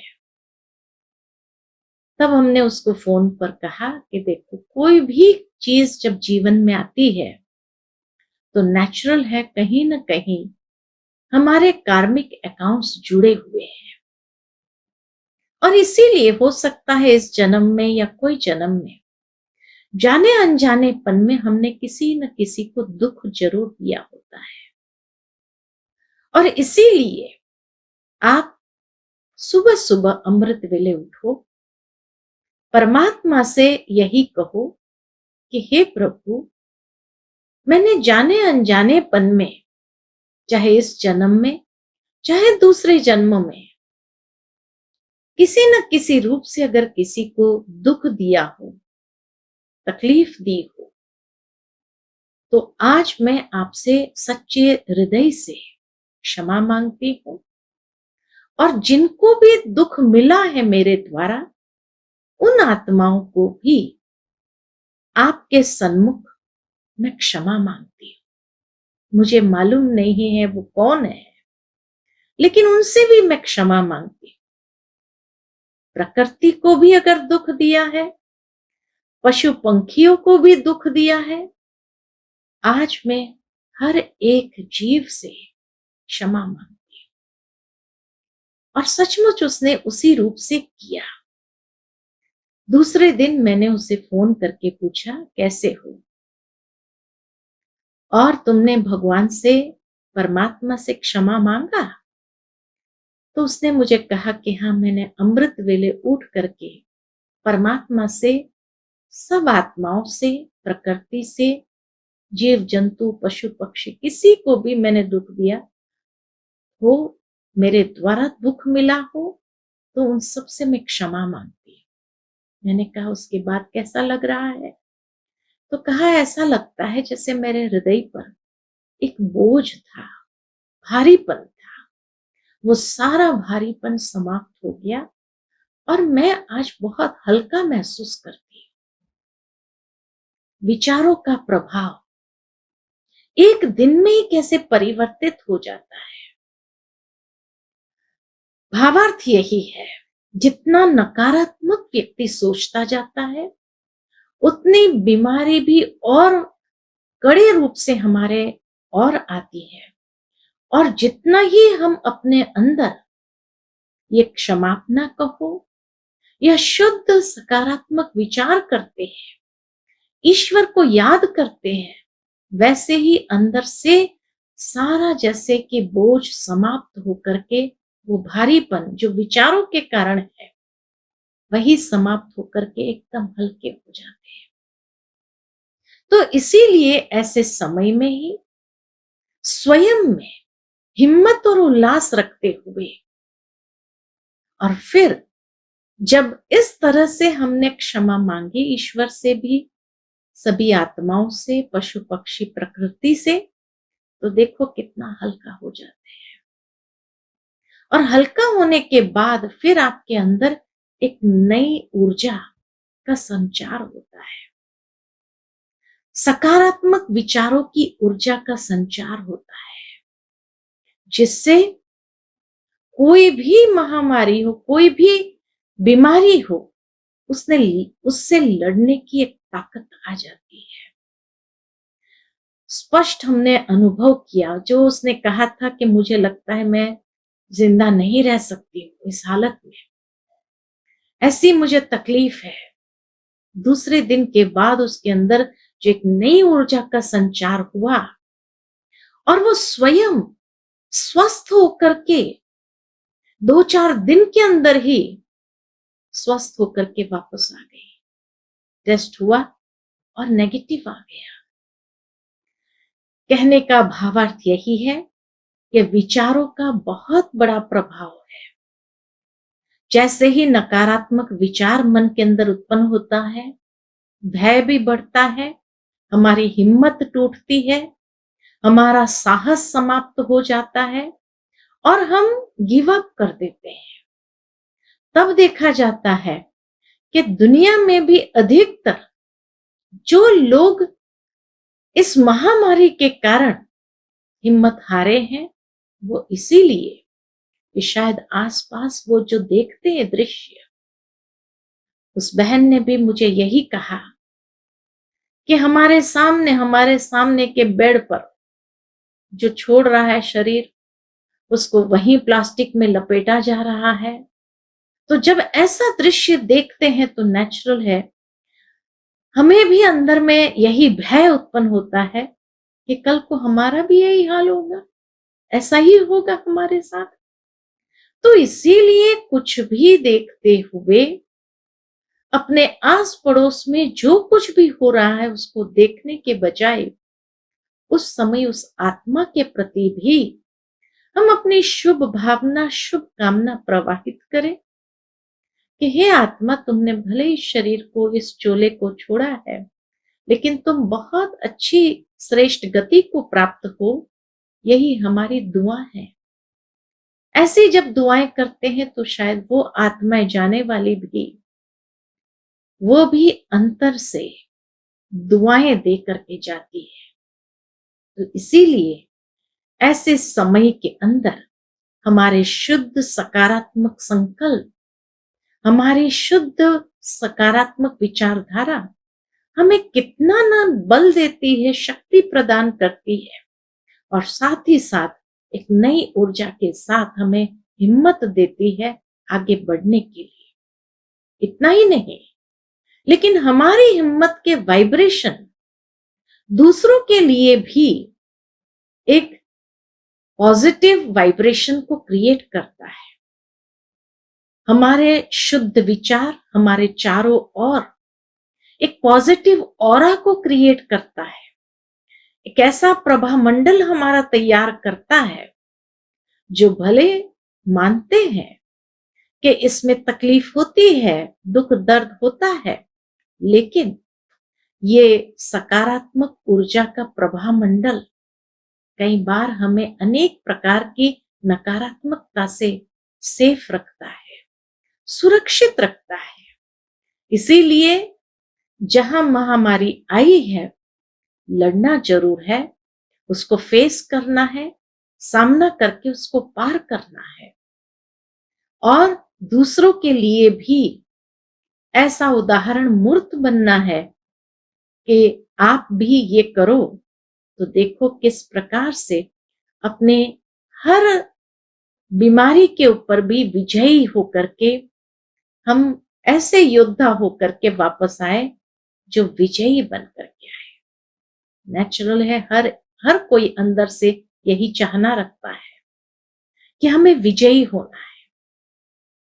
तो इसीलिए शुद्ध सकारात्मक विचार आज से ही धारण करो, क्योंकि ये विचार ही हमारी मनोवृत्ति को भी क्रिएट करता है। ऐसी मनोवृत्ति, एटीट्यूड हमारा बनने लगता है, हमारा दृष्टिकोण ऐसा बन जाता है, हमारी भावनाएं वैसी बनने लगती है। ये सब एक सीक्वेंस में जैसे आ जाता है और पूरा वायुमंडल ऐसा भयभीत बना देता है, क्योंकि जैसा मनुष्य के आंतरिक दृष्टिकोण कहो, भावनाएं कहो, विचार कहो, वृत्ति कहो, स्मृति कहो, ये सब एक ऐसे वाइब्रेशन क्रिएट करती है कि जो वाइब्रेशन चारों ओर प्रवाहित होने लगते हैं। तो इसीलिए जितना हमारा सकारात्मक ऊर्जा का वाइब्रेशन होगा, तो वो वाइब्रेशन जितना फैलेगा, दूसरों के अंदर भी हिम्मत आएगी हमें देख करके। तो इसीलिए विचारों का बहुत बड़ा प्रभाव खाली अपने जीवन पर है इतना नहीं है, लेकिन दूसरों को भी ये कितना प्रभावित करता है, दूसरों में भी कैसे एक हिम्मत, एक नई आश उत्पन्न करता है। तो हमें हर हाल में अपनी विचार शक्ति के आधार से, अपनी मनोवृत्ति से, अपने शुद्ध ऊर्जा से इन सब को हराना है, और दिन प्रतिदिन यही संकल्प करते रहे, मैं स्वस्थ हूं, पता नहीं मुझे क्या होगा, ये संशय के विचार उत्पन्न नहीं करो, क्योंकि कहा जाता है संशय बुद्धि विनश्यन्ति। तो अपने अंदर आत्मविश्वास जागृत करो, निश्चय बुद्धि बनो, और सदा अपने प्रति यही शुद्ध संकल्प उत्पन्न करते रहो, मैं स्वस्थ हूं, मैं विजयी हूं। जब आप पानी पियो तो 2 मिनट के लिए परमात्मा के दिव्य स्वरूप को उस पानी में विजुअलाइज करो, महसूस करो कि उसकी ऊर्जा उस पानी में समा रही है और ये पानी मुझे सदा स्वस्थ करेगा, मुझे भीतर से शक्ति प्रदान करेगा। इस तरह से पानी को भी चार्ज करते हुए उस पानी को आप स्वीकार करो, महसूस करो कि सारे ब्रह्मांड की जो शुद्ध सकारात्मक ऊर्जा है इसमें समा रही है। परमधाम की जो दिव्य ऊर्जा है इसमें समा रही है और ये ऊर्जा मेरे कण कण के अंदर व्याप्त होकर के मुझे स्वस्थ शक्ति प्रदान करता है। तो ऐसे जब संकल्प करेंगे तो नेचुरल है कि अपने अंदर भी महसूस करेंगे कि एक ऐसी सकारात्मक शक्ति आ जाती है कि उस सकारात्मक शक्ति से कैसी भी बीमारी क्यों ना हो, छोटा सा वायरस ही तो है, उसको भी वो मात दे सकता है। हमारे कण कण उस ऊर्जा से संपन्न, और इसीलिए स्वयं के प्रति ये शुद्ध सकारात्मक विचार चलाना, मैं स्वस्थ हूं, मैं शक्तिशाली हूं, मैं विजयी आत्मा हूं, ये संकल्प ही हमारे शरीर के हर कण के अंदर एक ऐसी दिव्य ऊर्जा प्रवाहित करेगी।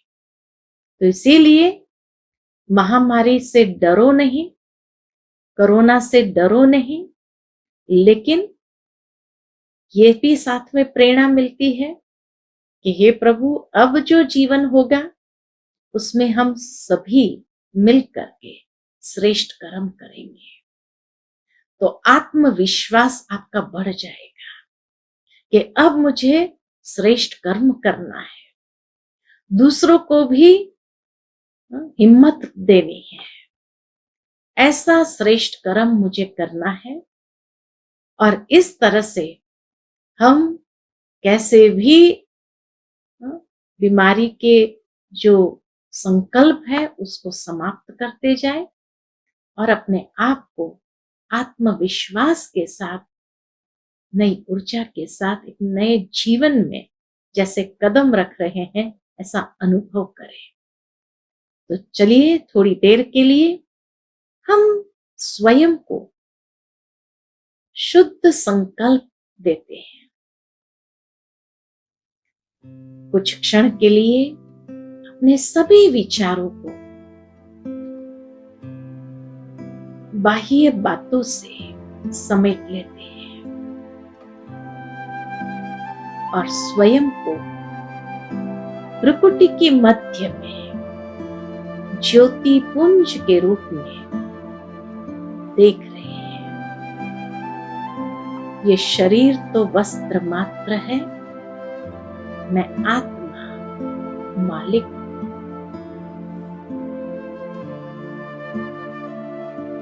और आज के इस शुभ दिन पर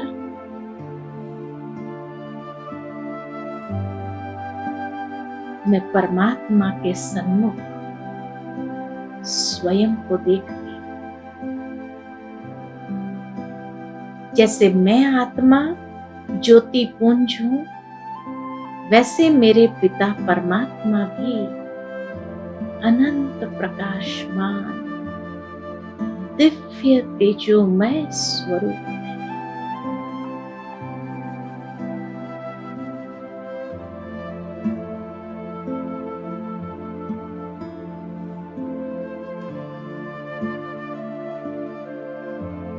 स्वयं को परमात्मा के सानिध्य में महसूस करें। मेरे पिता परमात्मा सर्वशक्तिमान है, उनकी सर्व शक्तियों की किरणें मुझ में समाती जा रही है।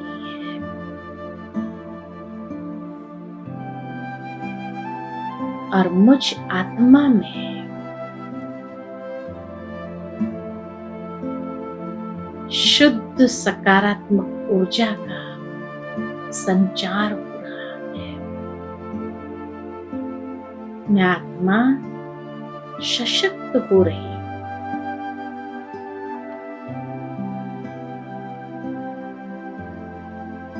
धीरे धीरे परमात्मा की इस दिव्य ऊर्जा को, शक्तिशाली ऊर्जा को सारे शरीर के कण कण में प्रवाहित होने देती।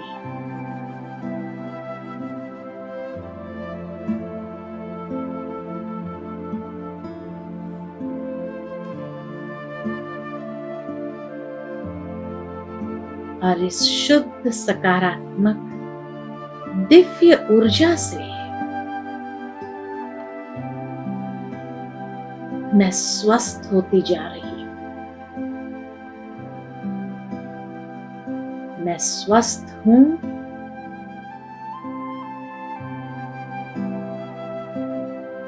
मैं विजयी हूं।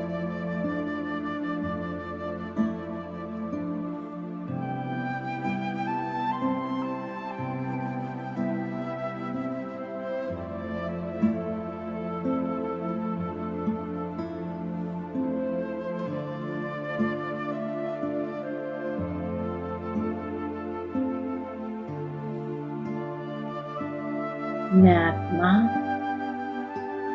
परमात्मा की शक्ति से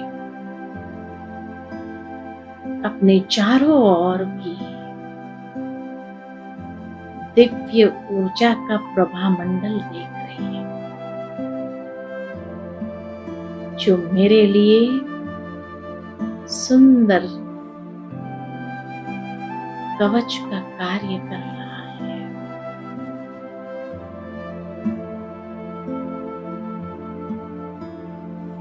और इस महामारी के ऊपर मैं विजयी आत्मा हूं।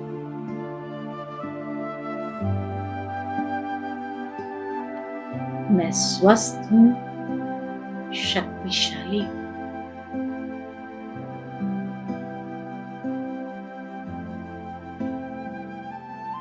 परमात्मा का वरदानी हाथ मैं अपने मस्तक पर अनुभव कर रही हूं।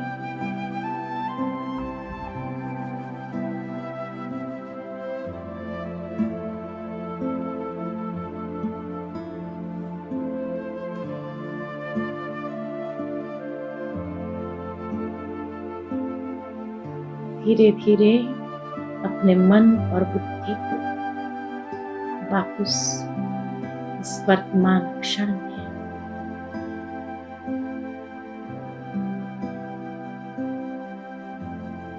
ओम शांति शांति शांति।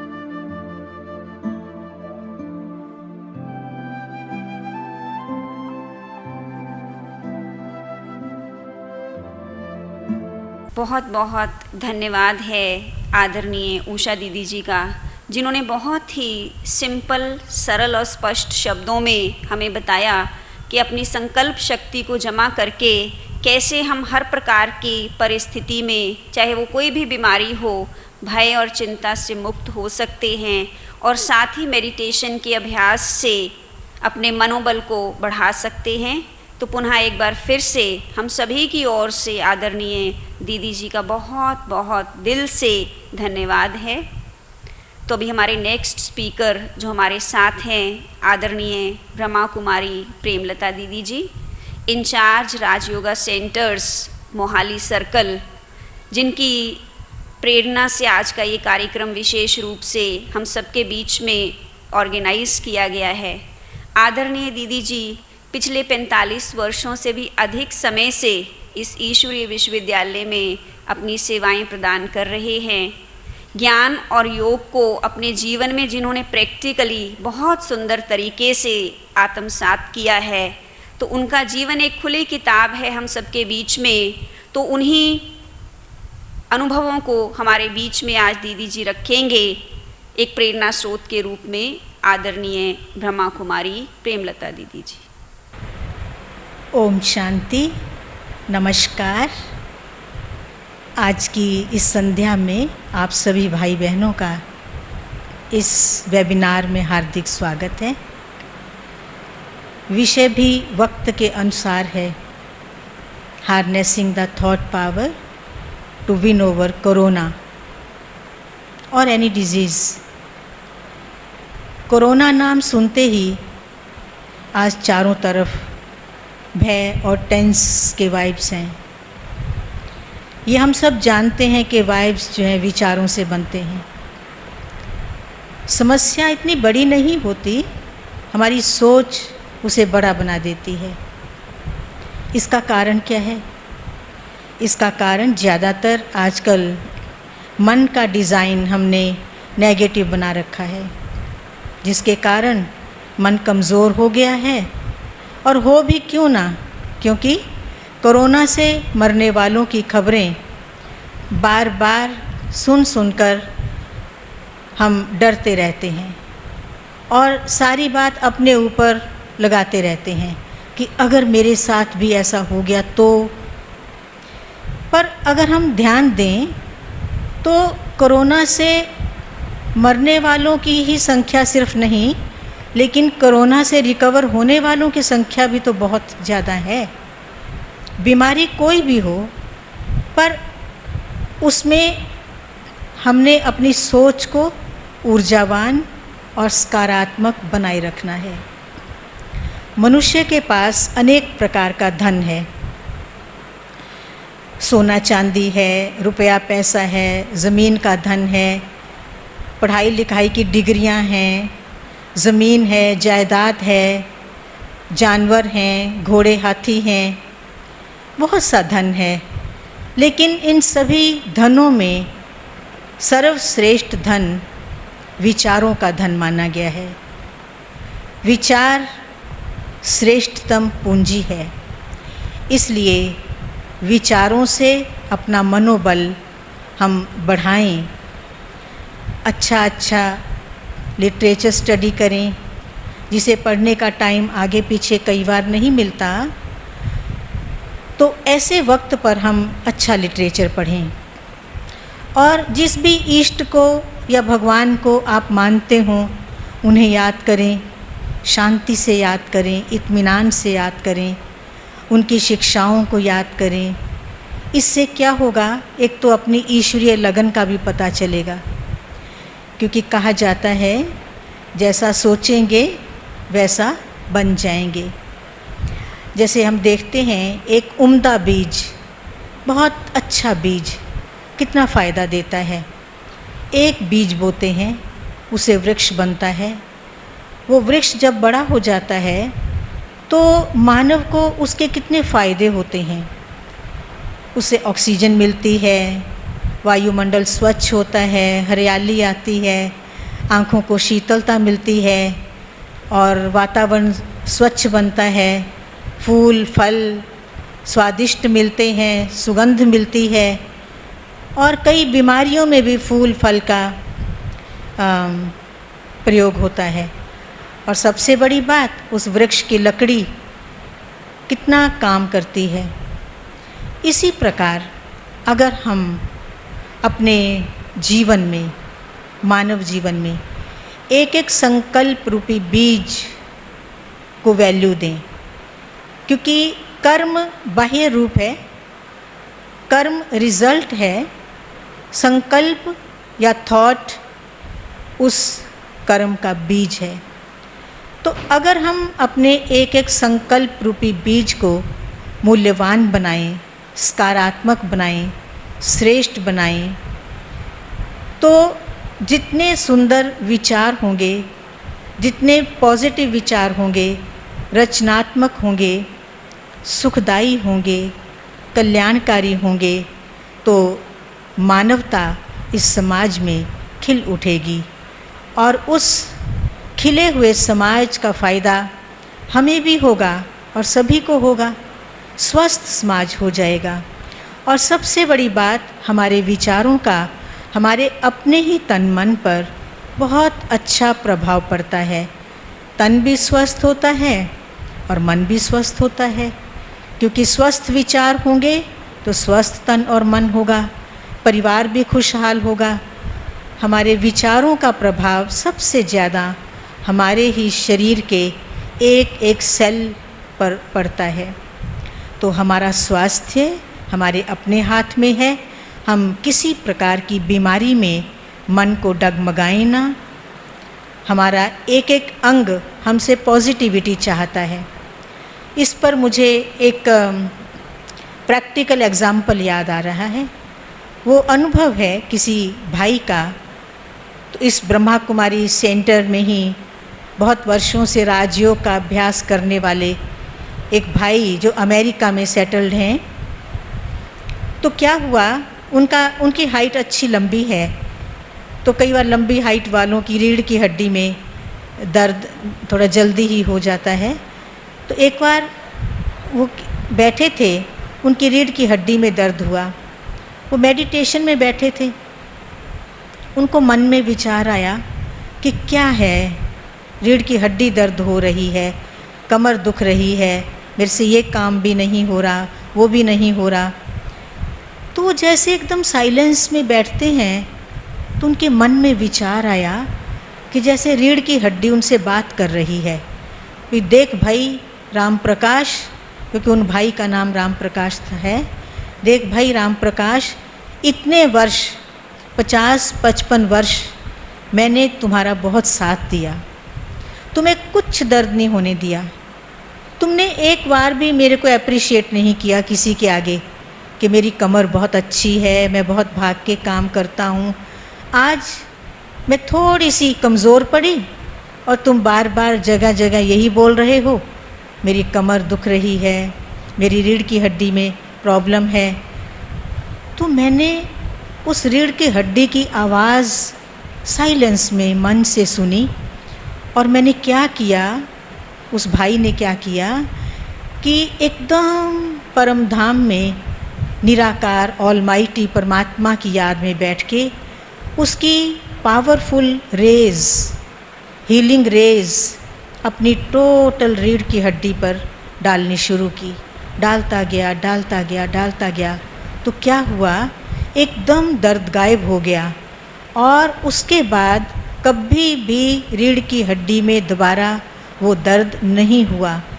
तो ये होता है हमारी पॉजिटिव सोच का हमारे शरीर पर इफ़ेक्ट, हमारी बीमारियों पे पॉजिटिव इफ़ेक्ट। ऐसे ही एक और उदाहरण बताती हूँ। अभी हाल ही में पिछले अप्रैल मास में हमारे यहाँ मोहाली में ब्रह्मा कुमारी सेंटर में हमारे पास 7 बहनों को कोरोना पॉजिटिव हुआ था। तो बहुत बड़ी समस्या नहीं हुई थी, लेकिन हुआ था। उन्हों को हमने डॉक्टर से कंसल्ट करके मेडिसिन तो दी है, लेकिन उसके साथ साथ मेडिटेशन, सकारात्मक विचार, हेल्दी डाइट, फल फ्रूट, गीत संगीत और उनसे फ़ोन पे खुश रहने की बातें, उनको हंसाने की बातें, ये सब हम करते गए। तो क्या हुआ, वो इस 17 दिन जो क्वारंटाइन में डाला जाता है पेशेंट को, उसी तरीके से हमने अलग अलग कमरों में उनको रखा था। तो देखते ही देखते वो खुशहाल हो गए और एकदम से रिकवर हो गए। आज वो सब अपनी सेवाओं में तत्पर हैं। तो इस प्रकार दवाई के साथ साथ हम मेडिटेशन को भी ध्यान दें और मोटिवेशन भी मन में होनी चाहिए। तो मेडिटेशन क्या चीज़ है? मेडिटेशन मन के लिए दवाई है। Medi to heal up, to cure. किसको हील करें? मेडिसन से तो बॉडी हील होती है, मेडिटेशन से मन हील होता है, बुद्धि हील होती है, आत्मा सशक्त बनती है। तो मन और बुद्धि को सकारात्मक सोच से, ऊर्जा से हील करें। वो कैसे? हम अपने परम प्रिय परमात्मा, निराकार ज्योति बिंदु शिव परमात्मा, जिन्होंने ब्रह्मा तन द्वारा हम सबको बताया कि मुझ सर्वशक्तिवान से हीलिंग रेज लेकर के आप अपने टोटल बॉडी पे या जो भी आपका बीमारी में से ग्रसित पार्ट है उसमें बहुत प्यार से हीलिंग रेज दें। ऐसे दें जैसे कोई आराम से फाउंटेन की फुहारें गर्मी में तपे हुए इंसान के शरीर पर पड़ती हैं, कितना चैन मिलता है। तो एकाग्रचित होकर के हम फाउंटेन की तरह उन हीलिंग रेस को अपने ऊपर महसूस करें। महसूस करते करते करते एकदम आराम महसूस होगा और आत्मा उस परम शांति का अनुभव करते हुए बीमारी से निजात पा लेती है। और दूसरी बात, हम अपने जीवन में हमेशा ही ऐसे पुण्य कर्म करें, इतने सुखदायी कर्म करें जिससे अनेकों की दुआएं हम ले सकें। तो ऐसे वक्त पर जब बीमारी से ग्रसित है इंसान, तो दवाई के साथ साथ दुआएं भी काम करती हैं। तो क्यों ना हम अपने जीवन में आरंभ से ही, न सिर्फ बीमारी के टाइम पर, लेकिन आरंभ से ही उस सच्चे सुप्रीम सर्जन परमात्मा को अपना साथी बनाएं, अच्छे साथियों का संग करें, अच्छे लिटरेचर को श्रवण करें और अपनी दिनचर्या को, अपने व्यवहार को बहुत अच्छा बनाएं ताकि अनेकों के दिल की दुआओं के हम पात्र बन सकें। तो इस प्रकार से हम राजयोग मेडिटेशन से बहुत जल्दी इन बातों से शफा पा सकते हैं। और इससे पहले हम सब ने हमारी आदरणीय उषा बहन जी, डॉक्टर मोहित गुप्ता और डॉक्टर श्रीमंत साहू से अन्य टिप्स लिए हैं। और एक्सरसाइज को भी हम अपने जीवन का अंग बनाएं ज़रूर, क्योंकि ये शरीर मशीनरी है, मशीनरी एक जगह पड़ी पड़ी जाम हो जाती है। तो क्यों ना हम इस बॉडी को अपने घरेलू कार्यों में भी लगाए रखें और एक्सरसाइज भी करें, खुश रहें, दिल से खुश रहें, ब्रॉड माइंडेड बने, उदारचित बने, अनेकों के काम आएँ। हमारे पास जो कुछ है वो नीडी पर्सन्स के काम आ जाए, उससे बड़ी खुशी और क्या हो सकती है। तो इस प्रकार की सकारात्मक सोच रखेंगे। हम सबका ये अनुभव कहता है कि ज़िंदगी जो बीमारी का टाइम है उसमें भी ऐसे कट जाती है जैसे कुछ हुआ ही नहीं है। और सबसे बड़ी बात, उस टाइम हम क्या सोचते हैं कि ये भी कोई कार्मिक अकाउंट है, हिसाब किताब है कर्म का पिछला, ये आया है, चुकतू हो गया, मैं ऋण से मुक्त हो गई हूँ, तो इसलिए मैं बहुत हल्की हो गई हूँ। और ये थैंक्स करें ईश्वर का, थैंक्स करें उस बीमारी का, ना कि उससे डरें। तो इन्हीं शब्दों के साथ मैं आपका पुनः धन्यवाद करती हूँ। ओम शांति। बहुत बहुत धन्यवाद करते हैं आदरणीय प्रेमलता दीदी जी का, जिन्होंने अपने प्रेरणामयी शब्दों के द्वारा हम सबको बहुत सुंदर प्रेरणाएं दी। साथ ही साथ आज के इस वेबिनार में हमारे साथ जुड़े हुए हमारे सभी अनुभवी स्पीकर्स का भी हम दिल से बहुत बहुत धन्यवाद करते हैं, जिन्होंने बहुत सुंदर सुंदर टिप्स हम सबके बीच में रखे। चाहे वो मेडिकल पॉइंट ऑफ व्यू की बात हो या स्पिरिचुअलिटी की, कैसे हम इस कोविड-19 की महामारी से अपने आप को बचा सकते हैं। साथ ही साथ हम बताना चाहेंगे कि ब्रह्मा कुमारीज मोहाली की ओर से राजयोगा मेडिटेशन 7 डेज़ के कोर्सेज ऑनलाइन करने के लिए आप लोग नीचे दिए हुए कॉन्टैक्ट नंबर्स पर संपर्क कर सकते हैं। ओम शांति।